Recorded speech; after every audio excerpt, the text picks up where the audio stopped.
Dear friends, in the previous video, we focused on the enmity between the woman, the dragon, and their offspring that God has established in Genesis 3. This time we turn to the dragon and the beasts of Revelation. But what do these entities represent?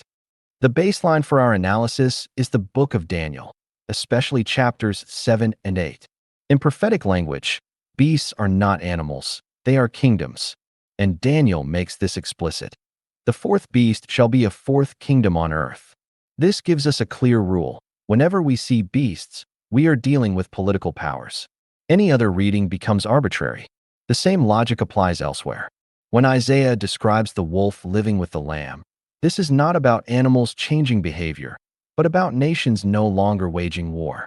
And in Revelation 6, when death and Hades come upon a fourth of the earth, by sword, famine, and the beasts of the earth.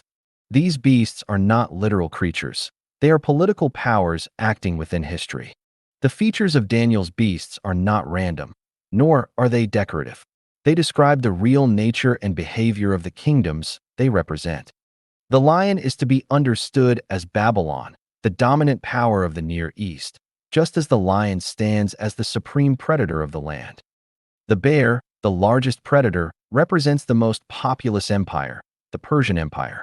The leopard, whose defining characteristic is explosive reach, represents Macedonia, as swift was the conquest of Persia by Alexander the Great. Its four heads correspond to the four Hellenistic kingdoms that emerged after his death. The fourth beast must be understood as Rome, which in the course of history inherited the status of the dominant world power. And as described in Daniel's vision, it devoured, broke in pieces, and trampled what was left under its feet. That is, it absorbed territories of the previous great powers and brought them under its control. What we have just seen is not isolated. These features form a symbolic language, one that we can now briefly outline. The head represents division or succession within a dominant kingdom. For example, the four heads of the leopard correspond to the four Hellenistic kingdoms that emerged after Alexander. Each head develops its own agency, with its own mouth, eyes, and will, yet the body remains essentially Greek. The horn is a primary expression of power, an extension of the head. Its number reflects the major expressions of authority within the kingdom. This power may be political, as in the dragon and the beast, or religious, as in the lamb and the beast from the earth.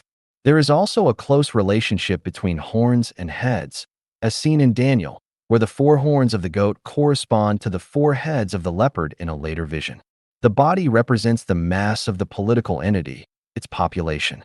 This helps explain how earlier kingdoms are thinned out by later ones, as populations and territories are absorbed and restructured.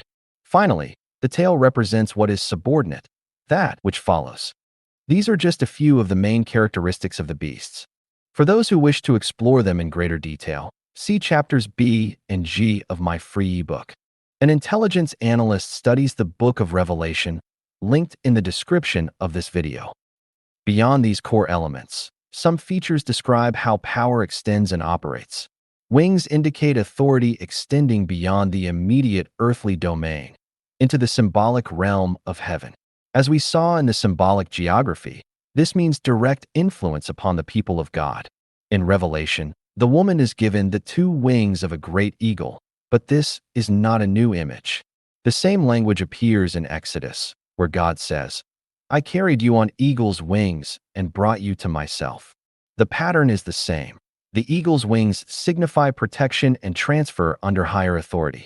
At the same time, some beasts and creatures function as carriers.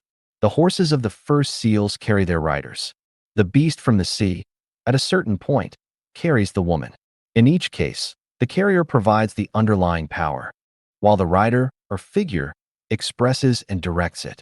This, too, is symbolic. For example, the symbolic horse of Alexander would not be Bucephalus, but the Greeks themselves, the political force that carried his power forward. Now that we have established a basic symbolic vocabulary, let us return to the dragon. The dragon does not destroy by fragmentation. He consumes. He absorbs. Like a serpent, he seeks not to break apart, but to incorporate. From Babylon, which swallowed the people of God, to Revelation, where he stands ready to devour the woman's male child. the pattern is the same. This is not merely a kingdom. It is a will, a drive toward total unity, opposed to the divine will, that humanity be brought under the rule of Christ. In Daniel, the dragon is not yet revealed. The four beasts appear as independent kingdoms. Yet they are not.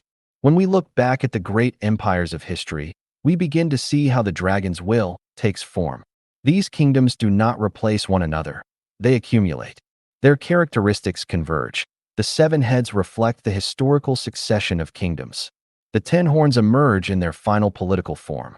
The dragon is not a new empire, but the convergence of all previous ones, now fully manifested.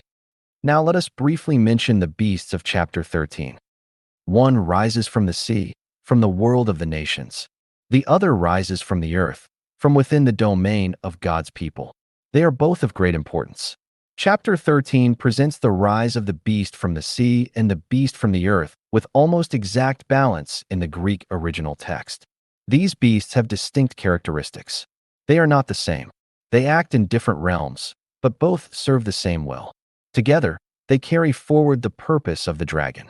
But this subject is far deeper than it may first appear, and we will return to it in great detail.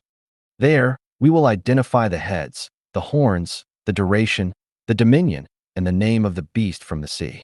And we will calculate its number, not by guessing, but by applying a consistent analytical method based on the text itself. Until then, I wish you health, peace, and every blessing.